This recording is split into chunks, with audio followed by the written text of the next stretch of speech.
खासदार साहेब आपण पाहतोय की शिवनेरीच्या पायथ्याशी काही अतिक्रमण आहेत, सामाजिक कार्यकर्ते काही आंदोलने केली गेली.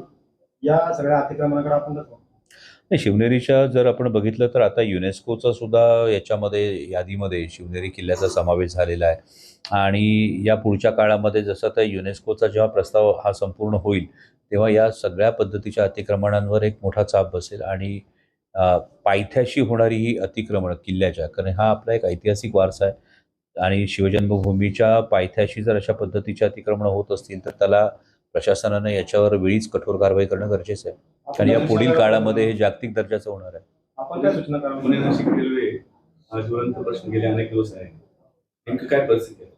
हे पुणे नाशिक रेल्वेच्या संदर्भामध्ये आपण सातत्यानं लढा देतोच आहोत, पण त्यामध्ये सुद्धा आता एक फार महत्त्वाची गोष्ट या पुढील काळात आपण करतो आहोत की जी मिरज मुंबई लाईन जी होती, मुंबई चेन्नई लाईन, ही मुंबई चेन्नई लाईन ही आपण आपल्या भागाच्या दळणवळणाच्या दृष्टिकोनातून आपण फार त्याची अलाइनमेंट ही बऱ्यापैकी अलीकडे आणलेली आहे, जेणेकरून आपल्या भागातल्या कृषी मालाला सुद्धा त्याचा फार मोठा फायदा होईल.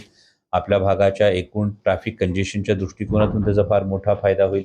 या लाईनला आपण दोन्ही बाजूनी 10-10 मीटरचे सर्व्हिस रोड सुद्धा प्रपोज केले, जो संपूर्ण प्रस्ताव खरं तर तुमच्या समोर जेव्हा तो येईल तेव्हा तुम्हाला त्या संदर्भातली ही गोष्ट कळेल की जेणेकरून तळेगाव चाकण शिक्रापूरचा जो ट्रॅफिकचा कंजेशन आहे याला एक अल्टरनेटिव्ह रूट आपण तयार करतो आहोत. त्याचबरोबर त्यातलं जे पुणे नाशिक हायवेच्या परिसरामधलं जे स्टेशन असेल त्याला कालच मी रेल्वेच्या अधिकाऱ्यांची बैठक घेतली. त्यांना स्पेशल तिथे ॲग्रिकल्चर रॅक आणि एक इंडस्ट्रियल रॅक या दोन्ही आपण त्यासाठी विनंती केलेली आहे. त्यामुळे पुणे नाशिक सेमी हायस्पीड रेल्वेचा एकीकडे पाठपुरावा सुरू असतानाच आपल्या भागाच्या अडचणी ज्या आहेत या सोडवणुकीच्या दृष्टिकोनातून आपण याही जो 3rd and 4th line Mumbai Chennai railway याचं जे म्हणतो त्याचा सुद्धा आपण आपल्या भागाच्या विकासासाठी वापर करून देतो. खासदार साहेब, पुरातत्व विभागाकडनं शिवनेरीवर तिकीट लागू करण्याचा विचार केला आहे.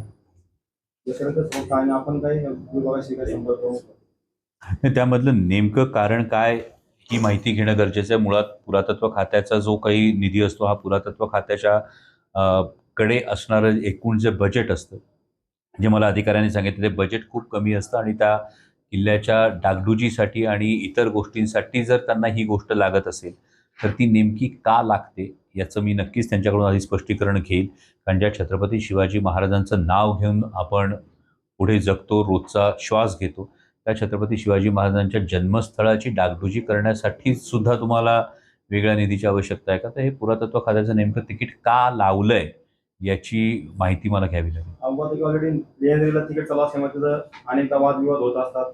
शिवनेरीवर सरकार जरी आपण पाहिलं की शिवरायांचं नाव घेऊन सरकारही काम करतं आणि त्या सरकारकडे जर शिवरायांसाठी निधी नसेल तर हे कुठेतरी चुकीचं आहे. शिवभक्तांमध्ये ती नाराजी आहे.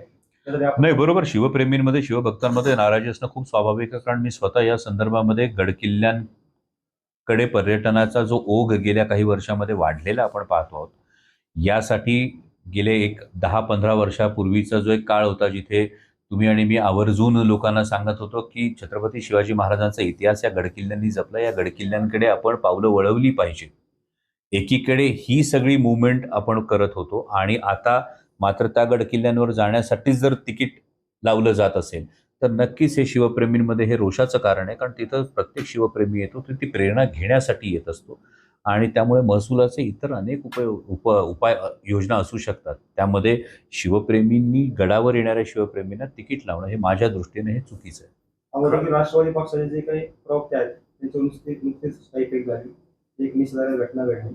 याकडे आपण कसं बघता आणि आपण काही नाही, नक्कीच ही अत्यंत निषेधार्ह गोष्ट आहे की आपण काय म्हणतो आपला महाराष्ट्र हा पुरोगामी विचारांचा आहे आणि हे करत असताना एक सांस्कृतिक वारसा आणि वसा हा महाराष्ट्राला आहे, जिथं विचारांचा विरोध हा विचारांनी करणं खूप गरजेचं आहे.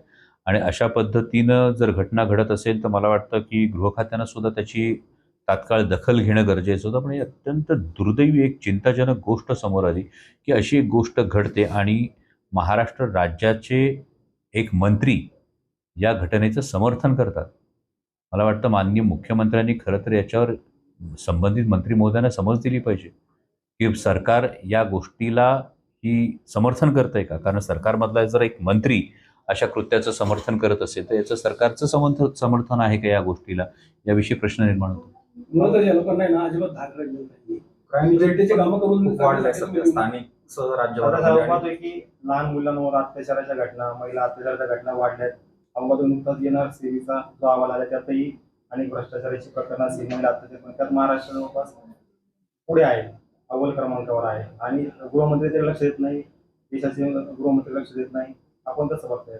नाही, देशाच्या गृहमंत्र्यांकडे याच्यातल्या काही मर्यादित गोष्टी खरं तर येतात, परंतु यातला होम डिपार्टमेंट इज प्रिन्सिपली हा राज्याचा हा प्रामुख्यानं भाग येतो आणि खरं तर राज्याचे गृहमंत्री हेच मुख्यमंत्री आहेत आणि त्यामुळे माननीय गृहमंत्र्यांनी आणि अर्थात आपल्या मुख्यमंत्र्यांनी याच्याकडे बारकाईनं लक्ष देणं गरजेचं आहे. कारण अशा पद्धतीनं ही जी वाढती गुन्हेगारी आहे आणि जर भ्रष्टाचाराची प्रकरणं असतील किंवा बाललैंगिक अत्याचाराची जी प्रकरणं असतील याच्यामध्ये इतक्या मोठ्या प्रमाणावर जर वाढ होत असेल तर याच्यावर गृहमंत्र्यांनी बारकाईने लक्ष देणं हे जास्त गरजेचं आहे. अगोदर काही लोक तेच जातीवादी काही वक्तव्य करतात, समाजात तेढ निर्माण करायचा प्रयत्न करतात आणि सरकार त्याच्याकडे दुर्लक्ष करतात. म्हणजे सरकार या सगळ्या गोष्टी चालल्या असं वाटतं. मला वाटतं तुमच्या प्रश्नात याचं उत्तर आहे. तुम्हाला काय वाटतं तुम्ही सांगा. मी तुम्हाला तेच सांगेन, मला काय वाटतं हे मी काय फार सोप्या पद्धतीत सांगतो की प्रत्येक जात आणि धर्म दगडासारखी असते. दगडाने भिंत बांधली तर समाज तुटतो आणि दगडाने पूल बांधला तर समाज जोडला जातो. तेव्हा दगडाचा वापर भिंती बांधण्यासाठी करायचा आहे का पूल बांधण्यासाठी करायचा आहे हे प्रत्येकाने ठरवायचं आहे.